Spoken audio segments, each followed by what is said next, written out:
matière. Enfin, tu vois, il y a vraiment beaucoup de choses où on voit que ça devient plus léger. Tu vois, même avec les cosmétiques, parce qu'on peut Mhm. justement aussi faire ces cosmétiques avec, et on voit que ça rend beaucoup plus fluide, en fait. Tu vois? D'ailleurs, je l'avais pas acheté la petite boule de cosmétique là, et Mhm. je vais le faire parce que je trouve ça super intéressant. Parce qu'au départ, je me suis dit, ben non, j'ai pas besoin de l'acheter, je vais le mettre en fait, comme vous le dites, Mhm. là-dessus. Dessus, ouais. Mhm. Et puis voilà, mais c'est pas super pratique. Et je pense que la boule, au moins, on peut la laisser, j'imagine, dans Ouais. le pot.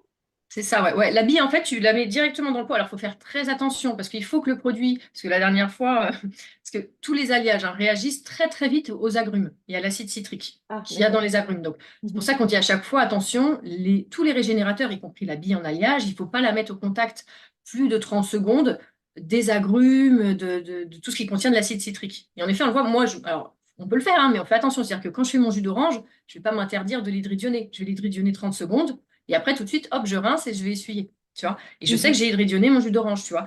Mais par exemple, il y a une dame qui avait mis sa petite bille, justement cosmétique, dans un produit au lait d'ânesse, naturel, bio. Donc on se dit, bon, logiquement, tu vois, la bille, elle va durer longtemps. Parce que plus c'est naturel et moins il y a de Mhm. produits chimiques, plus la bille dure longtemps.